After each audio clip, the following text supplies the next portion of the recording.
So guys, last time doon ako nagpunta doon sa tuktok na yun guys. May mga dumaan kasi guys, pasensya na. So yun, doon nga po ako sa tuktok na yun nagpunta. So yun, nakita niyo yung video na before, ay doon yan. Doon yan guys. Tapos narito ngayon ako sa beach. Ayan, nung nandun tayo sa taas, kita natin tong beach na to. Ayan. So narito ako, nagpapahangin. Ayan, daming ng tao kahit super init po. Napakaraming tao. So, yan. Tapos yung bahay ng amo ko. Hindi kita dito yung bahay ni amo, pero kita yung bahay ng kaibigan niya. Bali, kapitbahay kami yan. Ayan, yan. Yan yung bahay ng kaibigan niya. Ano, magkapitbahay kami yan. Hindi kapitbahay ko ah. Galing. Kapitbahay ni amo po. Tapos, the other time, dun ako din nagpunta doon sa dulo na yun. So, bali yung cave ay naroon, hindi ko pa nabibisita guys yung cave. Natamad pa akong maglakad, mainit. Nandun yan sa dulo yung cave. Tapos, ayan. So, maliit lang naman tong beach na ito. Kaya lang matao. Kasi nga, ewan. Siguro, baka itong pinakamalaking beach nila. Pero hindi ko lang alam. Hindi ko pa lahat naiikot dito guys sa Mallorca. Kasi, ano kailangan may sasakyan ka. Kaya, may bus naman. Kaso, matagal yung bus ng sa pag-iintay. Baka pagbalik ko, maliit ako sa amo. Kaya hindi ako makapag-bus. Kasi nga, baka maliit ko. So, narito ako sa lilim. Mas maraming German ditong tourist guys kaysa mga French. Ayan. Dami nadaan kasi nakakainis.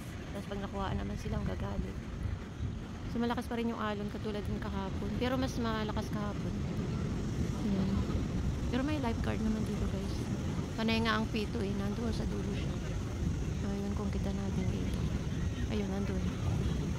Panay ang pito-pito niya Piririt. Napapalayo siguro yung mga swimmer. So narito tayo guys sa may mga boutiques. Papahinga, sobrang init po dito. Grabe. Kaya ayun, titingin ako ng sombrero kasi nalimutan ko yung aking sombrero. Ayan, nakita niyo yung mga boutiques sa likod ko. Tsaka bibili din ako ng swimsuit. Going to try to find a swimsuit kasi hindi ako makapag-swimming. Meron naman, kaya lang short yung suot ko. Kaya lang masarap pa rin ang swimsuit kasi nga para hindi masyadong mabakat yung araw.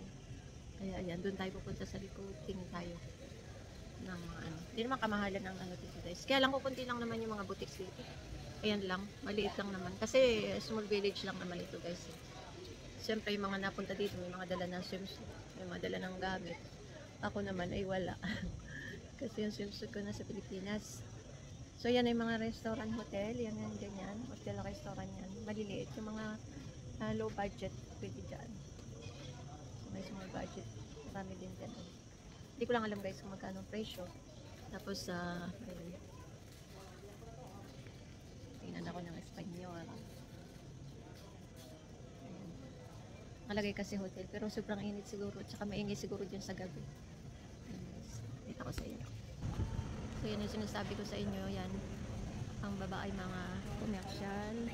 Tapos yung taas ay parang siya, hotel siya kasi dami ko nakikita ng mga bakasyonista nagsabit yung mga towel nila sa veranda. Tapos yung babae restaurant nga. Siguro hindi yan kamahalan guys. Wala. Natungtungan yung pusa. Kuwawa naman yung mama. Nakagat. Tungtungan niya yung pusa Kagat siya.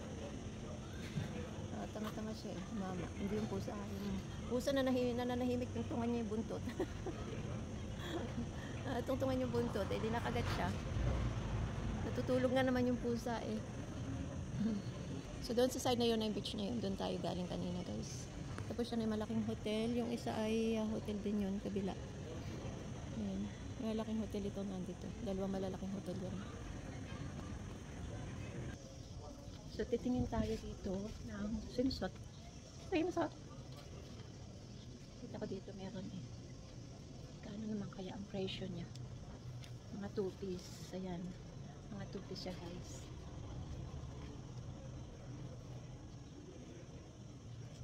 Ano 2-piece? Ano mga gandang kulay? Ano sa akin kamurinahan? Ano mga gandang kulay?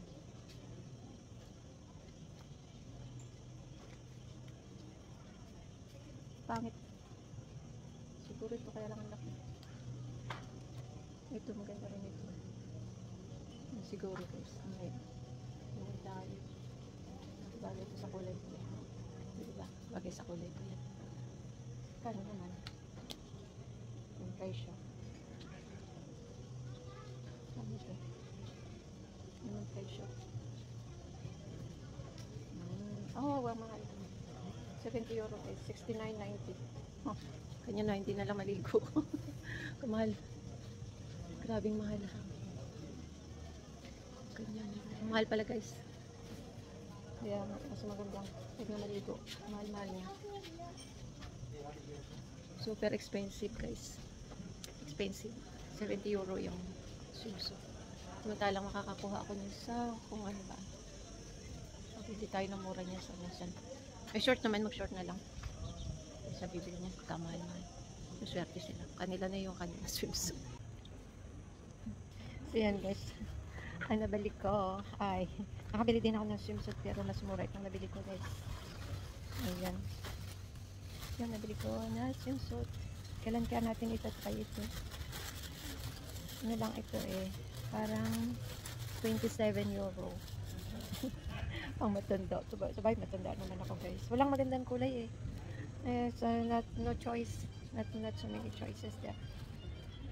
The color I don't like very much but it's okay. Ayan o. Ang kulay niya ay sad. Gusto ko sana blue. They don't have blue. So we got only this for the old lady like me. At least pag yung may peklat ka hindi kita. Kasi ano na siya eh. Patik-patik. If you have a scars on your face, on your bottom, you cannot see because of same.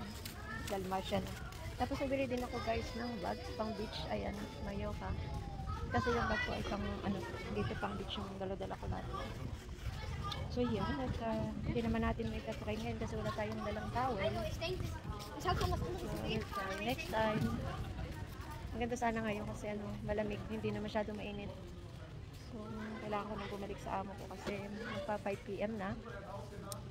At kailangan ko na rin ako. Pero pwede naman hanggang 7 PM kasi may cook naman nga kami.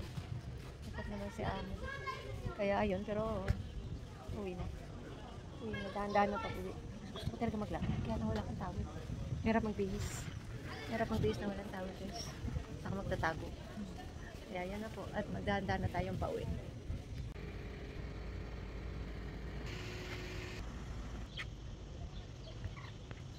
Ito may mga duck sila dito guys. So, ang tawag nila sa ducks ay pato. Para din sa atin. Ayan, may pato. Ayan ang beach dito.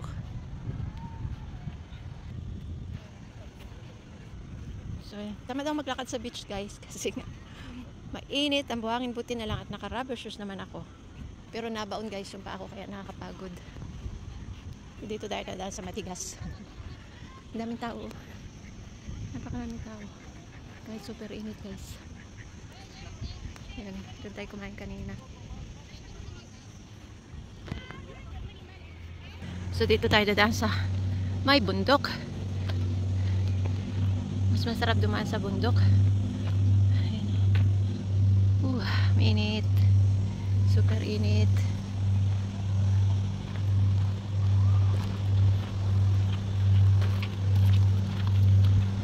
Ayan.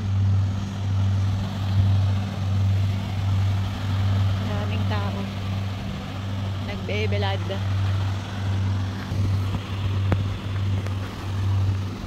Ayan guys, napakainit. Super init. Pero yung mga tao, enjoy na enjoy. Enjoy na enjoy sa paglalangoy guys. So.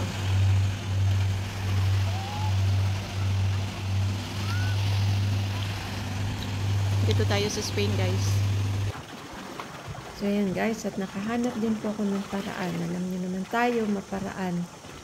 Nagtago po ako sa likod ng mga bato. Kasi sa lugar na yan ay wala masyadong tao. Kung meron nun po ay nandun sila sa gitna kasi mga nakaboat sila. Dahil nga dyan ay mabato, so wala masyadong nagtatambay kasi masakit sa paa. Pag tumuntong ka sa bato, masakit sa paa. Alam niyo naman ng mga European, ayaw nila ng masasakit sa paa. So ayan po, at nakapaglangoy din, nakapagtago sa bato, doon ako nagbihis.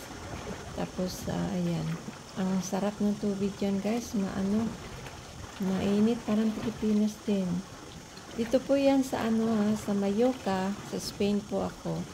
Kasi dinala nga po ako ng amo ko dito ng 2 months.